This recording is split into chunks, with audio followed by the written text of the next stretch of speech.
Carla, welcome to the show. Thank you. Thanks for having me. So you're fresh off a win from the 50-kilometer World Championships. Congratulations on the win. Thank you. First question is straight off the bat. What has this recent race and this recent win taught you about yourself? Oh, it's a good question. It's weird because it still doesn't really feel real. Like, I don't know if it takes time to sink in a little bit. And also the race for me, it was easy. I didn't put myself into a hole. I stuck to a race plan and ran really controlled. So I didn't feel like completely beat up and destroyed. So I don't know if that's kind of what's led me to feel like, oh, it was just all right.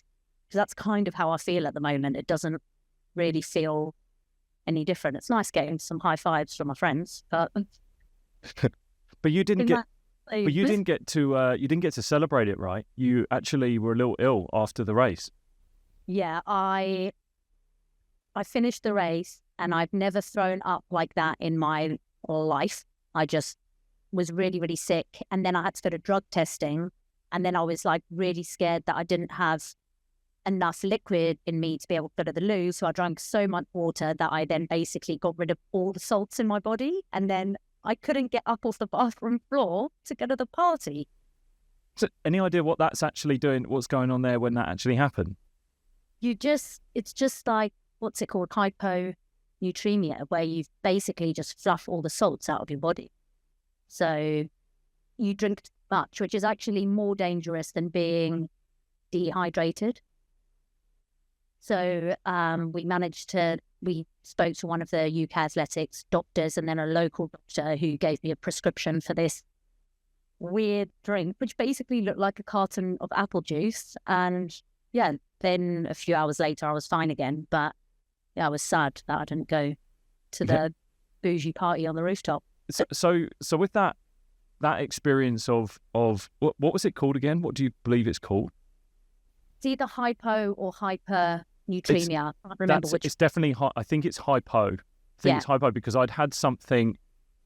We had, when I played cricket in Australia, we used to get actually quite warned about that. When we played in Adelaide, it gets really, really hot. I remember playing in 47 degrees in one summer, and I had a guy that got genuine heat exhaustion, and what was it, where he sort of like overheats. I mean, he came in from batting and he had to put a jumper on because he was shaking and shivering. But they warn you of like hypohydration, where you overhydrate. And have you ever experienced anything like that before? Or what's been the craziest thing that's happened to you either during or after a race?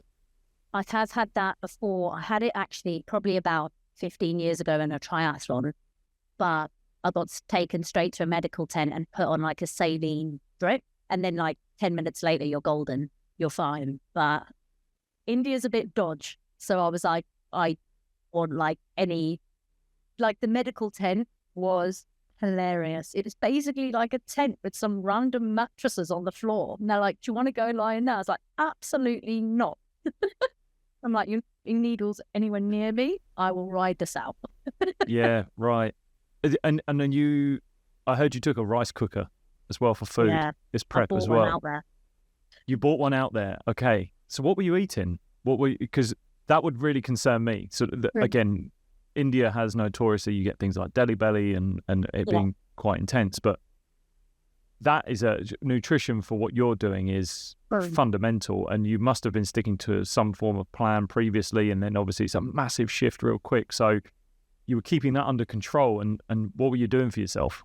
Yeah, to me, that was one of the control the controllables. Like, everyone knows that you can get a dodgy stomach in India. And I would say I've heard so many people that had happened to that I wasn't willing to take the risk. And a few of the other girls that I knew had gone out to the hotel earlier, and they're like, yeah, we've all been fine. And I'm like, nah. But luckily, it was only for 2 days that I had to have food before the race. And I was flying in from Dubai. So I literally went to the supermarket in Dubai before I went and got pretty cooked chicken breast, halloumi, some tomatoes, rice, and then and some eggs. And then, in a rice cooker, would just have boil, you can cook the eggs in there, cook the rice in there. I tried to warm the chicken up. Tip, doesn't work. I had taken a little gas thing with me, and I went out to try and find gas, but I couldn't find any. And then eventually I was like, I'll just buy a rice cooker. That's fine. And just had oats in the morning, rice and chicken for lunch and for dinner. But actually, I normally do that for the 2 days before a race anyway. So it's what I normally eat. It's really boring, but it's low fiber, high carb. And it does the job. So I was fine like a psychopath in my room, just eating rice. How long was it from landing in India to actually race day? I landed Thursday night and I raced Sunday morning. Right, so it's really quick turnaround. So climatizing, that's not quick. That's quick, sorry. That's not long. Well, that's why I'd been in Dubai for 2 weeks before the race, which was the same climate. Oh, right. So it was actually a little bit hotter and a little bit more humid in Dubai. And one of my friends lived there. So she said, did I want to go and stay with her? And it was perfect because it means I got like the big flight out of the way coming from South Africa to Dubai. So I only had like a 2-hour flight into India. I'd acclimatized. I was used to the heat and the humidity. So it meant I could spend as little time in India as possible. Yeah. Okay. You said these were one of your controllables. What else are sort of controllables that you like to control in what you're doing? Yeah, I guess for this race, it was the food. It was doing my heat training in Dubai. It was flying in as close to the race as possible. Having all the right nutrition and stuff for the race. Going and seeing the race venue the day before. Which I know, like, it was a bit of a mission to get in, but some people like couldn't be bothered and they're like, no, I'm not going to bother. I'm going to see it tomorrow. But for me, I was like, well, we're here now. I'm just going to ride it out until they eventually let us in. Because we went to the race venue and they're like, there's not a race here tomorrow. We're like, there is. We eventually got let in. So I think, they were probably the main ones. Oh, and like the general training block leading into the race. Like we knew what kind of pace I would have to run, judging by previous races. The training was geared pretty much towards that. And just for a quick one on that, what's the race pace that you had to maintain? So I'd been training at 3:45 minutes per K, but come the actual race, we ended up running at 3:55. So that was nice. Wow. That's for 50 kilometers. Yeah. Wow. That just blows my mind. Doing that, just trying to maintain that pace is just, that's insane.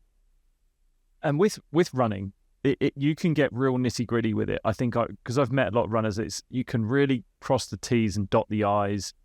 And I think even with the training that you've done, you can clearly do a training block, and then come race day, there are quite a lot of things that are uncontrollable.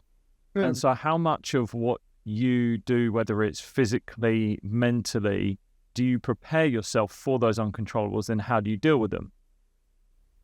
Yeah, I've had that a little bit this year, but like one of my races, I got sick in the week before the race, and it was like, well, we're just going to have to kind of change the race plan, where initially we were going on pace, and it would just have to be, well, we're just going to like run on feel and see if I'm up to it and what the result will be.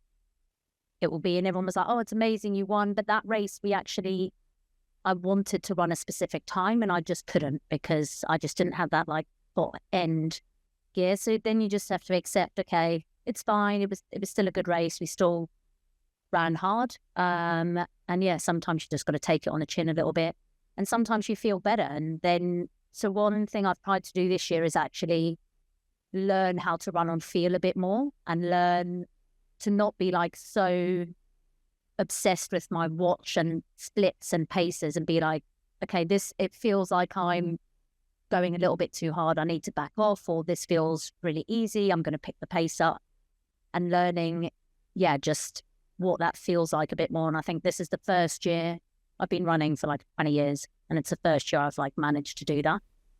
So you'd almost say that is that common? Like, is it common that it can take that sort of longer time for you to get that feel, especially the distances that you're running? Yeah, I think I've done loads of different distances, and I think a couple of years ago I decided to take it more seriously.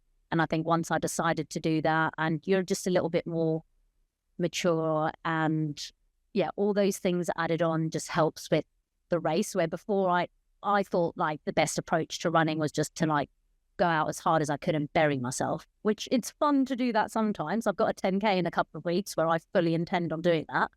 But when you're running 50, 100K, it's not a good plan.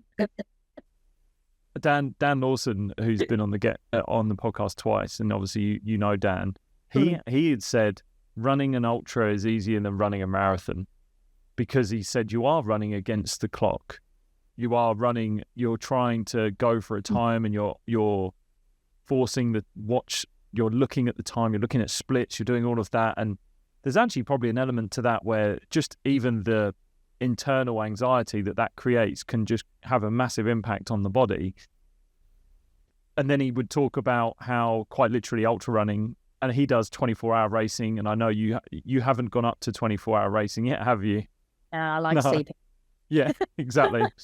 Yeah, I don't blame you on that one. But he just literally describes it as his one foot in front of the other, and that's quite a nice way of looking at it, I guess.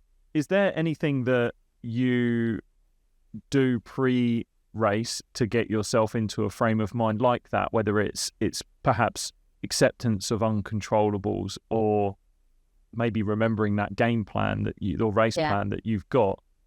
Is there anything that you would do to perhaps quell some of that either overexcitement that you might have for wanting to go out and run it as hard as you can, or maybe anxiety for, there's some good competitors around here, I wonder if I'm going to do well? Yeah, so the week before a race, I always sit down and do a race plan. I normally take myself away to like a good coffee shop with good cake. And then I'll just draw out either like the race course or the race profile. And then throughout that, I'll jot down like when I think it's going to be tough, like it might be, lap 7, 8 is probably going to hurt, or going up this climb, it's a really steep climb. At this point in the race, it's going to be really hot. Anything that I can think of that might impact my race, I jot down on there. So then at least when it happens in the race, you're like, you knew this was going to happen. Like, just suck it up. Like, you're fine.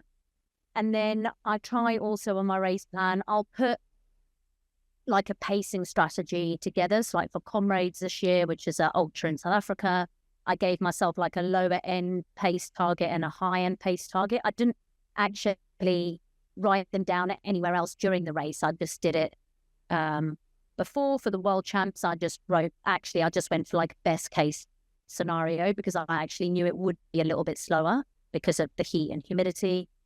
And then anything else that I think might be important to put on there. So my nutrition strategy for India, I'd put, it's going to be really hot and humid. You might get more chafing than normal because all your clothes are going to be wet and they're going to be rubbing. Your sunglasses, you tend to get like specks of like sweat flying onto them, which can be irritating. So all of those little things I just jotted down. So then when it happens in the race, you're like, okay, cool. Like it's not a problem. And I found I had a little bit of a dark patch in the race, but for this one, it literally lasted 5 minutes. For Comrades, I probably had it for about an hour. And it kind of ebbs and flows in different races, and you never know when it's going to come. But I think it's just remembering it's fine, you'll get out of it. You knew this was going to happen. And I find that it's like a really helpful way to also like set your intentions before you actually start doing the race. And the reason why I leave it till just the week before the race is if you do it too early, you don't know how your training block's gone. You could then set like unrealistic goals. At the beginning of the training block, you're like, I want to do a 250 marathon, for example. You do your training and actually you're not quite there. You need to do a 255, or maybe it's gone so good and you're like, yeah, we are going to do 230. So leaving it till that last minute, how your training's gone, you know how you feel, you know if you've got any niggles or if you've been sick. So it lets you have like a more realistic race strategy than making it too far out, where you then have to change it. And then I think you get into your own head as well. There was a guy called Sahil Bloom who is a content creator online, big following. He just put up a post that was really interesting, actually. He put out something, and it was on his email newsletter, I think, as well, which was, he had this ABC strategy, goal system. So an ABC goal system, and that was based off him running a marathon. And he set himself a goal for a sub 3 hour marathon, I think it was. And so his A goal was sub 3 hour marathon. But then if throughout the race he didn't feel like he was going to succeed in that, he'd set a B goal, which was a plus 3 hour marathon, or it might have been in sort of like sub 3:30 or something like that. And then the C goal was just finish the race. Yeah. There was this real fundamental like final goal, which I thought was quite interesting. But I wanted to dive into that race plan because I thought it was fascinating. And you said there, so you know, you are aware of when these moments are going to be really tough on the race. You're aware of what might happen. Are you actually writing an action to meet that awareness? So are you making note of, okay, I might get to this hill is going to be really tough and really challenging, and I'm probably going to start saying to myself, this is really tough, this is really challenging. And is there then an action that you put into place to say, I'm going to say this to myself? Or what is there a genuine action to meet that awareness of the issue? Yes, sometimes there is. So some of them, like for a specific hill, I will then be like, okay, remember in training when you ran up Camps Bay Drive, we did that. You did it in the pace. You know you can do it. So it's remembering that kind of narrative as you go through the race. It's like we've simulated this like hundreds of times by the time you get to the race. Like with some of it, I'll just write, you're going to need to suck it up. And like, then I just tell myself, I'm like, you're getting cramp or you're chafing. And it's like, well, you're not going to die. It's just going to be uncomfortable. So just suck it up and run. And I think, that's most of the time, that's kind of what happens in a race. It's just going to be hard and you just have to grind it out a little bit. And I think in ultras, it's kind of part of the parcel of why we're doing it. But yeah, sometimes I will try and like rein it back and remember a time where that has happened. And actually in this 50K world, my friend Carla, who I was staying with in Dubai, said she always tells herself in races like stories. So it might be about the planets or colors or something. So I like also made a story for this one. This is going to sound ridiculous, but I was like pretending I was like a little lion, like through the Lion King. So I watched the Lion King film the day before. And then as like I'm going through the race, because it was 10 laps, I needed something to think about. I was like, hey, you're baby lion, you can just play around. And then like you're getting bigger, you're taking more chances. And then at the end, like you're going for the kill. So like that was quite fun to like distract myself on 10 5K lap. That's brilliant. That's such a creative way of doing it. Because something I was going to ask you was around where has sort of your mind gone, or perhaps some of the strangest places your mind has gone on really long runs.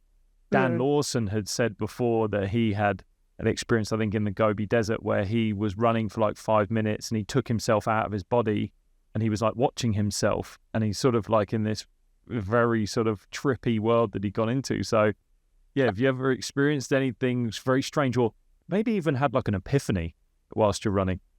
Not most of the time. I'm just like, this is bullshit. Like, what am I doing? But this is rubbish. Like, I'm going to quit. Maybe I should take up swimming. And then I'm like, no, Carla, you're rubbish at swimming. So yeah, I'm more, I guess, probably a bit more pragmatic, where you just want a little bitch and a moan and then you get over it and then you're right. But no, I haven't had those crazy or like hallucinogenic experiences, which I think quite a lot of people get, but I think they normally come more with races where you've got sleep deprivation involved. So like the 24-hour racing where you haven't slept for 2 days. And you're just running constantly. You're just nothing but just for a very, very long time, and very monotonous as well. I think some of that stuff is done just around like tracks, and yeah, that would, even if you weren't sleeping, that would sometimes drive you up the wall. This whole idea of self-talk that's going on whilst you're on these runs, there's some really interesting research around motivational self-talk for runners, and it seems to work quite well in the sense that when you're facing these tough moments, that you can get energized from it. And sometimes it just sounds like, if anything, it's quite literally keeping the negative self-talk at bay. And it's not that isn't going to happen. There must be times when you're telling yourself, like you've just mentioned there, like, take up swimming, pull the plug, like, why are you doing this?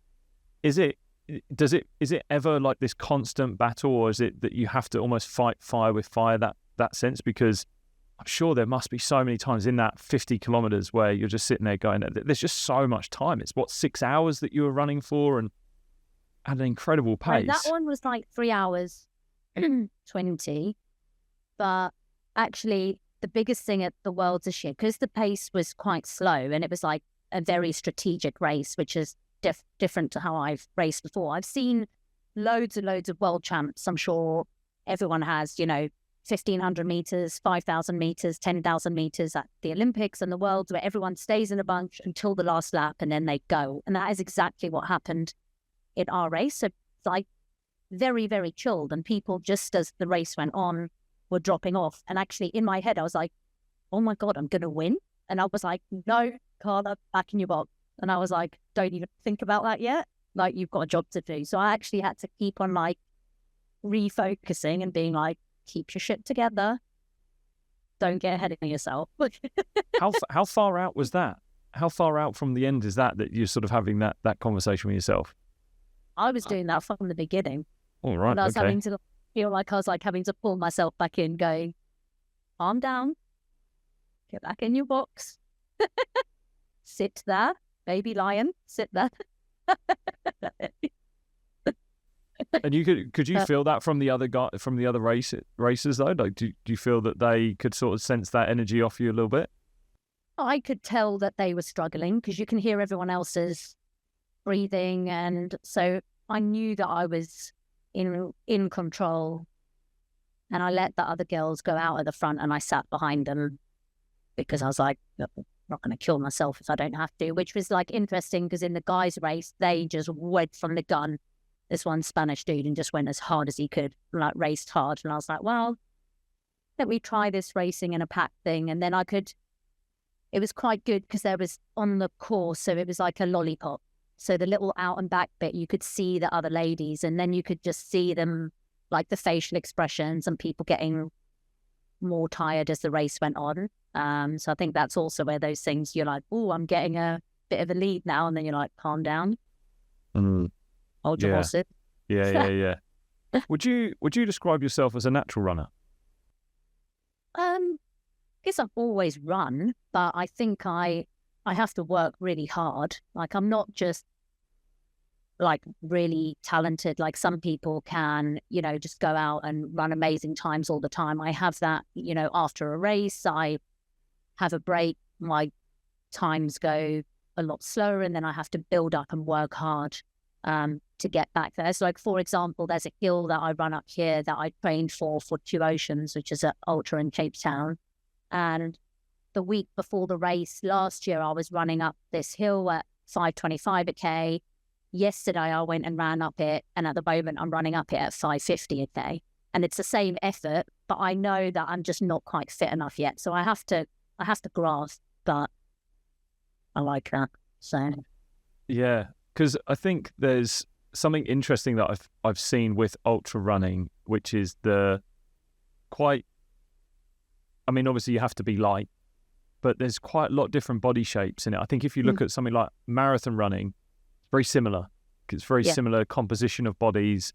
And if you do go into Olympic sports, like there is a real genetic element in sort of the track and field events that go on there, where that does play quite a role. I remember meeting a swim coach for Team GB, and him just talking about how we don't take any swimmers sort of below 6'3", sort of things. And it's like, well, I cannot teach anyone below 6'3" to move their arms fast enough for someone who's 6'5", 6'7" with a bigger wingspan. It's almost mechanic. Yeah. And it's just quite interesting how that almost doesn't seem to play as big a role in ultra running. And I wonder if that's down to the fact that there perhaps does become a point where the psychological and the mindset takes a bigger part of it, because you whilst you are running for a time and you're racing, you're not doing it at this like it's just sub 3 minute kilometers.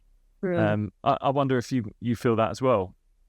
Yeah, like I find like body composition and stuff like really interesting because it's physics and it definitely does play a part in it. But I think like I am probably heavier, let's use that term loosely, than most other runners. Like, but I'm actually like quite muscly, but that gives me like more strength in the races and I don't get injured, so I can have longer blocks of training.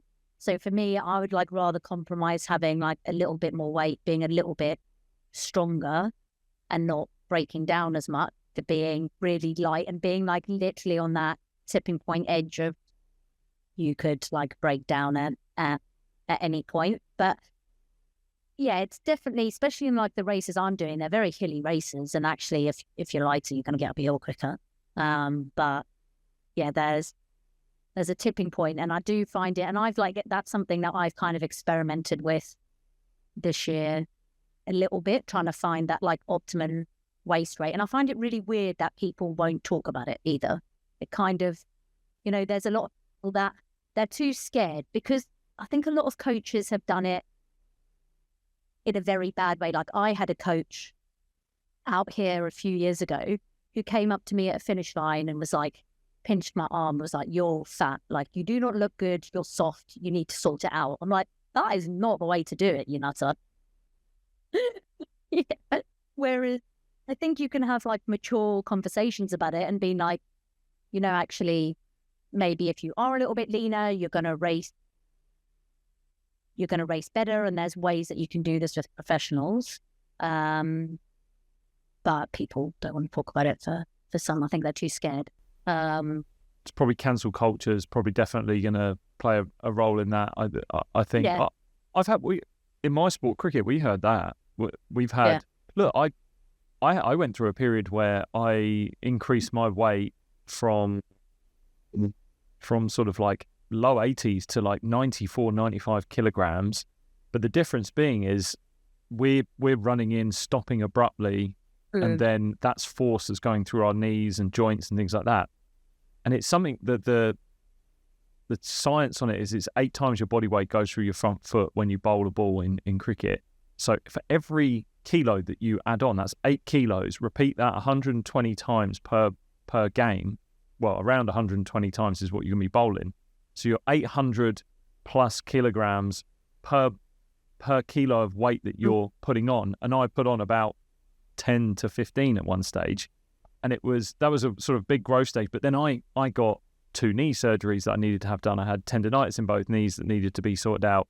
I kept tearing my hamstrings and all sorts. I wasn't mobile enough, and I needed to get into flexibility training, and I ended up taking up yoga. But then it was the fact that I realized I wasn't lean enough. I needed to be lean, and I needed to get my weight down. And the conversation at no stage was sort of, "Lewis, you're too big, you're fat, you're overweight." I wasn't fat, but I was carrying far too much weight and load for what I was trying to do. And the conversation was, if you genuinely want to perform better at this, you're not optimal right now. You're just not optimal in the performance spectrum. Yeah. Conversation around aesthetics and how you want to look and having that beach body, like that's a different conversation. And but sport, you're not really in it for that. Like you're not. If you're in sport to get an aesthetically good body, then you're completely taking your eyes off the performance element of what your body is capable of and should be trying to do. Yes, look good, feel good. I get it. But yeah, you definitely got to bridge that gap or have that conversation if someone you believe is not optimally performing with the, I guess, correct every sort of training aspect around what they're doing, whether that's the training they're doing or whatever. But leaning on with yoga, that's something that you are trained in, you do, and also strength and conditioning. You talk about you being muscly. Yeah. So when did you get into yoga, and when did you start really taking the strength and conditioning side of running seriously? Because it seems to be in running, that might be the bit that everyone seems to miss out on. Yeah. Like I just see runners just skipping that all the time and then just getting injured. And you're just like, it's so easy to not get injured. Because for me, I guess I started yoga probably in 2014. So started it back there. Big strength. Before that, I've kind of always done an element of strength and conditioning. And yoga back then, I was doing like hot yoga classes, like very focused yoga sessions. And then it kind of evolved a little bit. And it was during lockdown where everyone was putting out these free YouTube videos and being like, this is yoga for runners. And I was doing some, and they're like, get your leg and put it around your hip. And you're like, mate, I can't touch my toes. So I was like, I am taking that as into my own hands. So I actually went and did my yoga course 2 weeks after I finished running from Land's End to John O'Groats, which was very embarrassing because I could not move. Like these other girls in the class were like, are you taking the piss? You had a good excuse. You had a very good excuse. About me.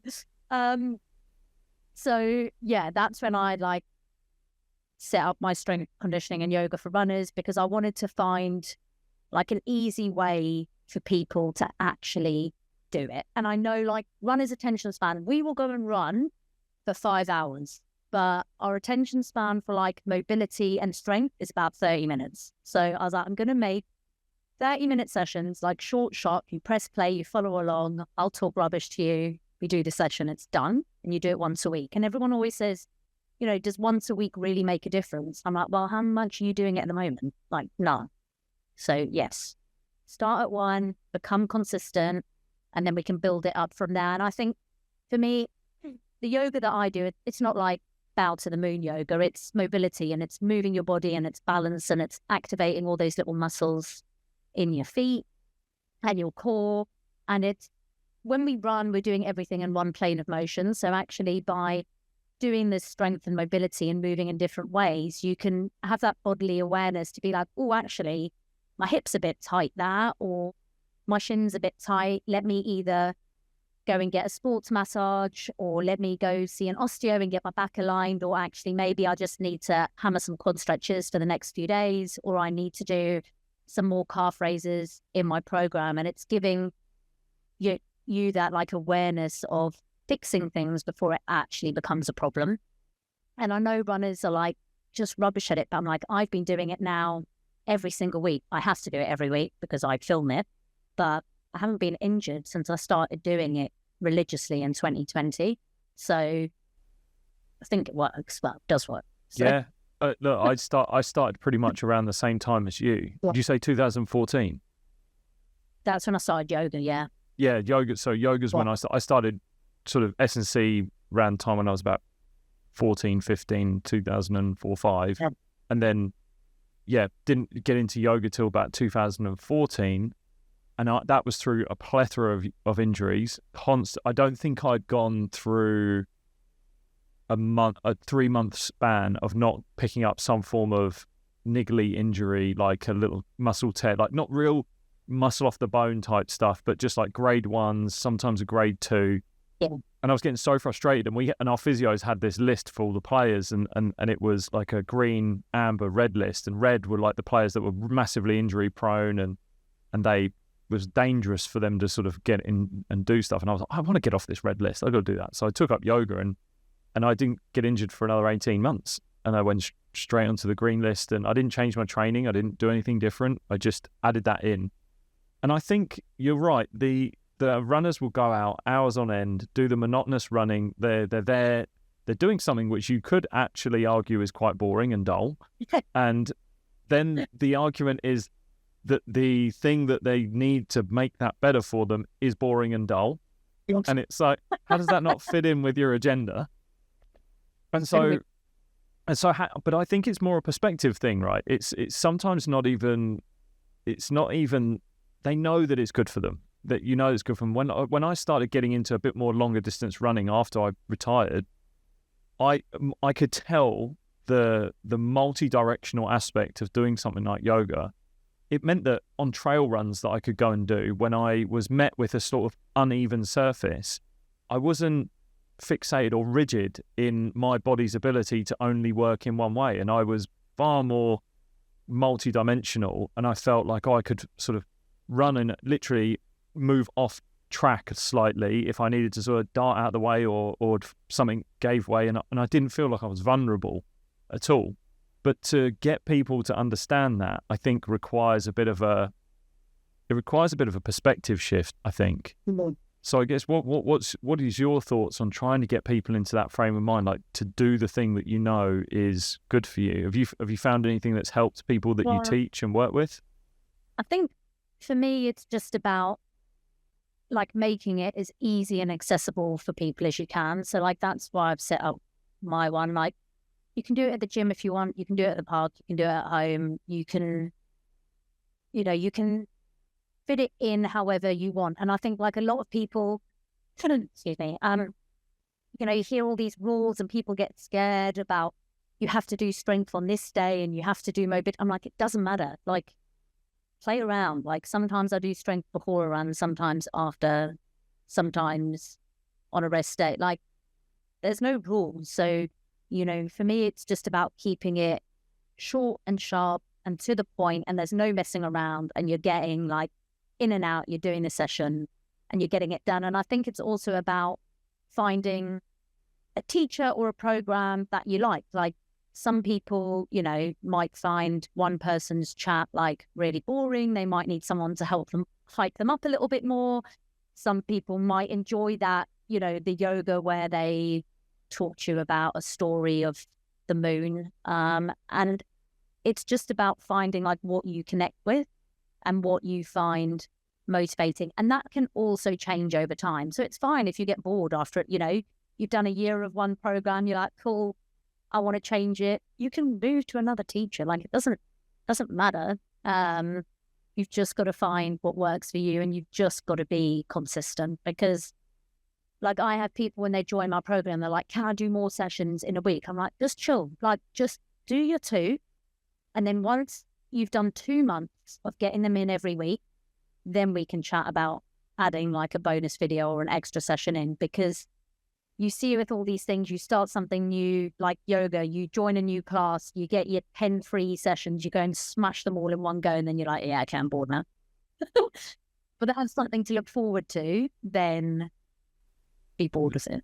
That's a really good point. But and also the physical side of it. If you throw yourself into doing nothing and then you're doing everything, it's like quite literally trying to rock up and squat 100 kilos. You've never done it before. You're going to feel this the next day. It's going to suck. And I think that there's also an element of it where people feel, if I'm going to get into something like yoga, I need to be better than what I currently am at. And I'm always trying to remind people, and this is not even just in yoga, but especially this, is that the very first session that you do, or the very first time you push yourself into a new boundary of something, it's going to be ugly. It's going to be nowhere near perfect. It's going to be nowhere near expert level. It's going to suck. You're going to tell yourself a lot of stuff about yourself.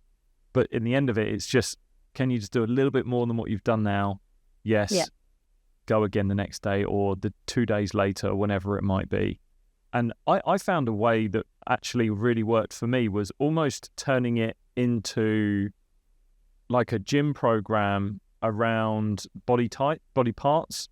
So I would be really I have it pretty much specific of when I'm going to do hamstrings, I'm going to focus on maybe like the back line, the back part of the body, or I might go quads and hip flexors, or I might have a day that's shoulders and hips and do a bit more, or a rotation all day and something like that. And it was almost like the same way you might set up a weight session where you're like pull, push, shoulders, biceps, whatever you might be. But it just broke it up, because sort of similar to what you were saying, when I got into it, I didn't really want to have the stories of the moon told to me. I was pretty functional in what I wanted to learn about it. it was probably more the meditation side came up much later, but I just wanted to make sure that my body was feeling good, and so I treated it like a gym session. And with that, it meant that the length of it I sort of broke out the rules that it needed to be 30 to 45 minutes or an hour and something like that, where actually it was like, well, if I'm breaking it up over the week, I could do 15 minutes here, 15 minutes there, 15 minutes, especially if I was doing like two a day trainings and things like that. It was a much easier approach to bringing it into your training, which sometimes is where people struggle. Yeah, and I even say that with like my videos, like generally the strength will do 3 rounds. And I'm like, if you can't do it all in one go, like do one on Monday, 1 round on Wednesday, 1 on Friday, split the yoga in half, or like just do it as much as you can and then stop, like it's fine. As long as, you know, doing something is better than not doing anything and being like overwhelmed and not knowing where to start. Just start. Yeah. So what's on your agenda right now? What are you working towards currently? You said you got a 10K that you're going to blitz yourself in, but is there anything, what's that for, that 10K, or is there something past that you're working towards? Yeah, so it's quite nice. So my like main goals next year are to do 2 Oceans Ultra in April, which is 56K, like Illy Ultra, and then Comrades in June, which is 90K, again, Hilly Road Ultra. And so to do both of those races, you have to do a qualifying race to get the time. So either marathon or longer, but my 50K time counts as my qualifying. So it's quite nice. Normally I would be training for a marathon at this time of year, but it's done. So we're actually for the next like 3 months, just going to work on a bit of speed. So basically 10Ks, some fast stuff. I'm on a hill block at the moment for the next month, which involves doing treadmill hill reps, which are disgusting. And they're designed to get you faster? So the treadmill hill reps are designed to just increase your speed? It builds strength. So it's like a strength, using hills as strength, which will then translate to speed on the road. So will you then change like your weights and your weight training or anything around that with it? Yeah, so I think I'm going to go into like a really heavy weight slog. I've got like a post-marathon, post-race weights thing, which I'm doing now, which is just lighter kettlebell balancey stuff, probably for 1 more week. And then I think I'm going to build a program where I'm squatting, deadlifting, but heavy weights to go with the hill. And yeah, it's quite cool to like be doing a little bit of different training, because like last year I basically did a marathon block and then 2 ultra blocks and then back into a marathon block for the 50K, and like my head needs a break as well. So yeah, it must be much nicer of doing the shorter sessions, just shorter running in general. Like my longest run for like the next couple of months is probably going to be 90 minutes on us. Yeah. I'll tell you what's quite nice talking to you and listening to you speak about running is I don't get the sense that running consumes you like I see it consume other runners. And I know people, being a runner is such an identity-driven thing. Like you hear, I'm a runner. I'm a runner. And I think it's obviously a beautiful part of your identity to have, because it's so good for you and it's so natural. It's a very natural thing that we do. But I don't get this sense that you're beholden to that part of you. I could be wrong, but what's your feel? No, I think you're right. I think I don't know, it's still, for me, it's like a hobby. It still feels like it's a hobby. It's something that I do for fun. I've got like a really nice group of friends that I go and run with. Even though we do really hard sessions and we train hard and I have a very structured program, it doesn't feel like it's a job or a slog or I have to. Obviously, we all have those runs, but I probably had like 2 of them this year where I'm like, oh my God, I've got to drag myself out to run, which I think is really lucky. But I think as well, the lifestyle that I've got here is like, Cape Town's amazing and there's great places to go and walk and eat and drink coffee and go to markets, and that's what I really enjoy doing. So I've got like a really nice balanced life here where basically all I do is I'm either going to a restaurant eating or I'm running. But it's a nice balance. Yeah. And I'd heard you had a cake business before. I did. So you enjoy your cakes a little bit as well then.